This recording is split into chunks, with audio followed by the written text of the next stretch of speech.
గడచిన 2 రోజులుగా చూస్తూనే ఉన్నాం. తెలంగాణ రాష్ట్ర రాజకీయాల్లో ఏదైతే అప్పులు, మరొక వైపు సంక్షేమ హాస్టల్‌కు సంబంధించినటువంటి సవాళ్ళు, ప్రతి సవాళ్ళు. నిజంగా అప్పులపై ఏ ప్రభుత్వం చెప్పినా అబద్ధాలే చెప్తుంటాయి. ఎందుకంటే వాళ్ళ టర్మ్‌లో అన్ని అప్పులు చేశారంటే అపోజిషన్ పార్టీకి ఊతమిచ్చినట్టే కదండీ! ఆయుధం ఇచ్చినట్టే కదా! సో 8,00,000 కోట్లు, 9,00,000 కోట్లు, 10,00,000 కోట్లనేమో 2023కు ముందు కాంగ్రెస్ పార్టీ విపరీతంగా ప్రచారం చేసింది. సో జనం నమ్మారు. అప్పులు చేస్తుంది, కాళేశ్వరం కట్టింది, 1,00,000 కోట్ల అవినీతి. కాళేశ్వరానికి అయిందే 90,000 కోట్లు అయితే 1,00,000 కోట్లు తినేశారని ఆ రోజు చెప్తే జనం నమ్మారు. ఆ ఎమోషన్ అట్లాంటిది. ఏదో మార్పు కావాలి, కాంగ్రెస్ రావాలి అన్నట్టు. ఏదో ఆ సునీల్ కొనుగోలు చెప్తే తానా అంటే వీళ్ళందరూ తందానా అన్నారు. సో ఇప్పుడు బాధపడుతున్నారని కొంతమంది చెప్తున్నారు. రైతులు ఇబ్బంది పడుతున్నారని బీఆర్ఎస్ వాళ్ళు చెప్తున్నారు. మరి రైతులు సంతోషంగా ఉన్నారా, బాధపడుతున్నారా అని రైతులు చెప్పాలి. సో తెలంగాణ వోకల్ సెక్షన్ కాబట్టి ఈరోజు కాకపోయినా రేపటికైనా వచ్చే సంవత్సరానికైనా రైతులు బయటపడతారు. తెలిసిపోతుంది రేవంత్ రెడ్డి పనితీరు, ప్రోగ్రెస్ రిపోర్టు ఇంకో సంవత్సరంలో బయటపడిపోతుంది.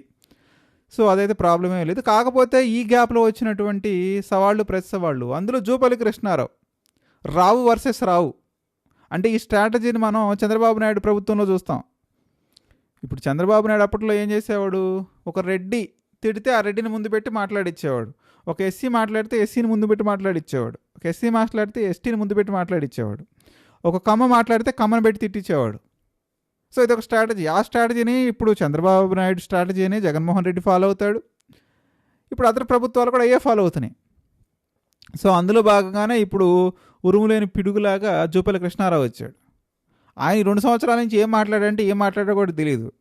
ఆయన మంత్రి అంటే ఆ మంత్రి ఏ శాఖ చూస్తాడనే సమాచారం కూడా జనాలకు తెలియనటువంటి సిచ్యువేషన్లో ఉండేవాడు. ఆలోచిస్తాడని ఆయన బయటకు వచ్చాడు. అసలు సవాల్ చేసింది ఎవరు? రేవంత్ రెడ్డి. ఎవరికి సవాల్ చేశాడు? కేటీఆర్కి, హరీష్ రావుకి అప్పుల మీద. మరి ఈయన ఎందుకు ముందుకు వచ్చాడంటే రావు వర్సెస్ రావు. సో ఆయన ముందుకు వచ్చి నేను ఇప్పుడు గన్ పార్క్ వస్తాను, తెలంగాణ భవన్కి వస్తాను. మళ్ళీ నేను మొన్నటి వీడియోలోనే చెప్పాను, ఇదంతా ఎందుకయ్యా ప్రెస్ క్లబ్కి రావచ్చు కదా అని. ప్రెస్ క్లబ్కి వస్తాను నిన్న సాయంత్రం చెప్తుండే. అసలు ఎందుకయ్యా వస్తుంది, ఎక్కడికి వస్తారో? టీవీ ఛానల్లో కూర్చోవచ్చు కదా, లేకపోతే మీ యాదగిరిలోకి కూర్చోవచ్చు కదా, యాదగిరి ఛానల్లో కూర్చోవచ్చు కదా అంటే అటు కూర్చోరు. మళ్ళీ ఈయన వెళ్ళేదేంటి? యాజ్ ఏ మినిస్టర్గా ఈయన వెళ్ళేదేంటి? ఈయనకి సెక్యూరిటీ ఉంటుంది, ప్రభుత్వం వీళ్ళదే, పోలీసులు పక్కనే ఉంటారు. ఈయన వెళ్ళేదేంటి? అపోజిషన్ పార్టీ వాళ్ళని గౌరవంగా పిలిపించుకోవచ్చు కదా. ఈయన అంతగా మాట్లాడాలని ఉంటే ఒక వేదిక దొరకదా తెలంగాణ రాష్ట్రంలో? లేకపోతే హైటెక్స్లో కూర్చోండి.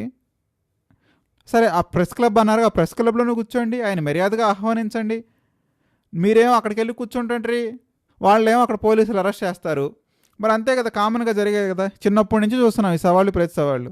ఒక్కసారి కూడా వీళ్ళు ఎదురెదురు పడే సందర్భాలు ఉండవు. ఎదురెదురు పడితే బొక్కలు బయట పెడతాయి. ఆ పార్టీ బొక్కలు బయట పెడతాయి, ఈ పార్టీ బొక్కలు బయట పెడతాయి. జస్ట్ ఇదంతా కూడా కార్యకర్తలను రెచ్చగొట్టడానికి, జనంలో ఏదో జరుగుతుందని ఒక ఎమోషన్ని ఎస్టాబ్లిష్ చేయడానికి తప్ప ఈ సవాళ్ళు, ప్రతి సవాళ్ళు ఎందుకు? మీరు మాట్లాడేది ఉంటే అసెంబ్లీలోనే మాట్లాడవచ్చు కదా, అక్కడే నిజాలు చెప్పరు. 8,00,000 కోట్లపై అప్పు అయిందనేమో ఆ రోజు బట్టి విక్రమార్క చెప్పాడు, రేవంత్ రెడ్డి చెప్పాడు. ఒకసారి ఆ వీడియోస్ తిప్పి చూడండి. ఎన్ని కాంక్లేవ్లో చెప్పాడు, ఎలక్షన్స్ ముందు కాంక్లేవ్లో. ఈ ప్రశ్నలు అడిగారు కూడా జర్నలిస్టులు. ఇప్పటికే తెలంగాణలో 8,00,000 కోట్ల అప్పు అయిందని మీరు చెప్తున్నారు. రేపు మీరు అధికారంలోకి వస్తారు, మీరు ఇంత పెద్ద మేనిఫెస్టో ఇచ్చారు, ఇంత పెద్ద మేనిఫెస్టోని మీరు ఎలా అమలు చేస్తారు అనే ప్రశ్నని రేవంత్ రెడ్డిని అడిగారు, బట్టి విక్రమార్కను అడిగారు. అదే కాంగ్రెస్ మార్క్ స్ట్రాటజీ. మా దగ్గర అన్ని అవకాశాలు ఉన్నాయి, ఆలోచనలు ఉన్నాయి, మేము ఎలా అమలు చేస్తామో చేసి చూపిస్తాము, మీరు చూడండి అన్నారు. ఇదే మాట చెప్పారు ఆ రోజు. మళ్ళీ గెలిచిన తర్వాత ఏమన్నారు? ఇక్కడ లంకి బిందీలు లేవు, అంత దోచేసుకొని వెళ్ళిపోయారు, ఏం లేవు, ఓన్లీ ఉట్ట బిందులే ఉన్నాయని రేవంత్ రెడ్డి చెప్పాడు. ఇప్పుడు మీరు గెలిచారు కాబట్టి అక్కడ డబ్బులు ఉన్నా లేకపోయినా చేయాల్సినటువంటి నైతిక బాధ్యత మీదే. దాని మీద వచ్చే నెగిటివిటీ మీదే, దాని మీద వచ్చి విమర్శల్ని స్వీకరించాల్సిన బాధ్యత మీదే. అది ప్రభుత్వం మీదనే ఉంటుంది, ముఖ్యంగా Revanth Reddy and he's cabinet మీదే ఉంటుంది. ఈరోజు ఏదో తప్పుకునే ప్రయత్నం చేద్దామంటే ప్రజలు ఊరుకోరు కదా. ఆ రోజు అంతా తెలిసే వచ్చారు, ఆ రోజు మాట్లాడారు, మీరే చెప్పారు. మళ్ళీ ఈరోజు ఏమీ లేవంటే వినే సిచ్యువేషన్ ప్రజలకే ఉండదు, యాక్సెప్ట్ చేయరు. ఫస్ట్ ఆఫ్ ఆల్ అసలు ఈయన ఎందుకు ఇన్నిసార్లు పదే పదే మాట్లాడుతున్నాడు అని రేవంత్ రెడ్డిగా చాలా యాంటీ అవుతారు. మరి అంతే కదా, నువ్వు చేస్తాను వస్తానన్నప్పుడు నువ్వు ఉన్నా చేయాలి లేకపోయినా చేయాలి. కేసీఆర్ ఆ రోజు అట్లా చెప్పలేదే. కరెంట్ లేని సిచ్యువేషన్లో కరెంట్ లేదు అని ఎప్పుడు 100 సార్లు ఏం చెప్పలే, 1-2 సార్లు చెప్పుంటాడు ఆల్మోస్ట్. మొత్తం ఒక 2-3 ఇయర్స్ ఇనీషియల్గా చాలా బాధపడ్డది హైదరాబాద్ కానివ్వండి, ఏదైతే సిటీస్ ఉన్నాయో అదంతా స్ట్రగుల్ అయ్యారు, బాధపడ్డారు. ఆబ్వియస్లీగా దాన్ని ఒక 2-3 ఇయర్స్లో దాన్ని మేనేజ్ చేయగలిగాడు కేసీఆర్. ఆయన ఎప్పుడు బయటపడలా ఇట్లా. సో వీళ్ళు ఇట్లా బయటకు వచ్చి ఈ కృష్ణారావు గారిని మాట్లాడినివ్వండి, పొన్నం ప్రభాకర్ మాట్లాడినివ్వండి, ఈ అడ్లూరి ఆయన మాట్లాడినివ్వండి, ఎవరు మాట్లాడినా కానీ ఇదైతే జనాలు పెద్ద ఎక్కించుకుని స్వీకరించే స్థాయిలో ఉండరు. మీరు ప్రభుత్వంలో ఉన్నారు కాబట్టి దాన్ని ఇంప్లిమెంట్ చేయాల్సిన బాధ్యత మీదే ఎండ్ ఆఫ్ ద డే. అప్పుడే ప్రజలు మిమ్మల్ని యాక్సెప్ట్ చేసే సిచ్యువేషన్ ఉంటుంది. రేవంత్ రెడ్డిని అడుగుతారు తప్ప హరీష్ రావుని, కేటీఆర్ ఎందుకు అడుగుతారండి? ఎవరు అడిగినా ఒక రైతు బంధు రాపోయినా, రైతు భరోసా రాపోయినా, మీరు ఏదైతే 2 లక్షల హామీ ఇచ్చారో ఆ హామీలు రాకపోయినా, అదేవిధంగా 1500 ఉమెన్స్కి అది ఇస్తామని ఇవ్వకపోయినా, స్కూటీలు ఇస్తామని ఇవ్వకపోయినా, సో ఇవన్నీ ఇవ్వకపోయినా ఎందుకు అడుగుతారండి హరీష్ రావుని, కేటీఆర్ని? మిమ్మల్ని అడుగుతారు, ప్రభుత్వం ఉన్న వాళ్ళని. రేవంత్ రెడ్డి అన్నాడు కాబట్టి రేవంత్ రెడ్డిని అడుగుతారు. పెన్షన్ పెంచుతామన్నారు, పెన్షన్ పెంచలేదు, దెన్ గవర్నమెంట్ ఎఫెక్ట్ అవుద్ది. అవ్వకుండా ఎట్లా ఉంటుంది? డెఫినెట్గా ప్రతిపక్షం ఉన్నట్టు అడుగుతారు. మీరు అంతులేని అసహనానికి గురైతే ఏంటి? సో సవాళ్ళు చేయటం, రాకపోవటం, వాళ్ళేమో అరెస్ట్ అయిపోవటం ఎందుకు? మీరు వెళ్తే బాగుండేది తెలంగాణ భవన్కి. సార్ తెలంగాణ భవన్కి వెళ్ళలేదు, మీరు అక్కడికి వెళ్ళి కూర్చుంటుంటారు.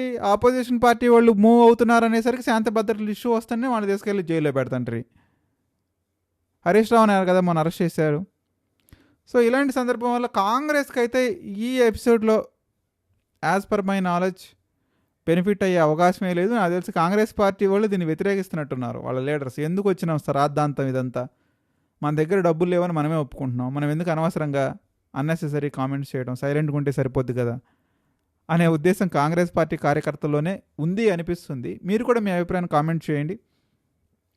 ఈ ఎపిసోడ్లో అన్నెసెసరీగా మైలేజ్ హరీష్ రావుకి, కేటీఆర్కి, బీఆర్ఎస్ పార్టీకి, Revanth Reddy and his cabinet ఇస్తుందా అని మీరు భావిస్తున్నారా అని మీ అభిప్రాయాన్ని కామెంట్ రూపంలో తెలియజేయడానికి ప్రయత్నించండి. మర్చిపోకుండా కామెంట్ చేయండి.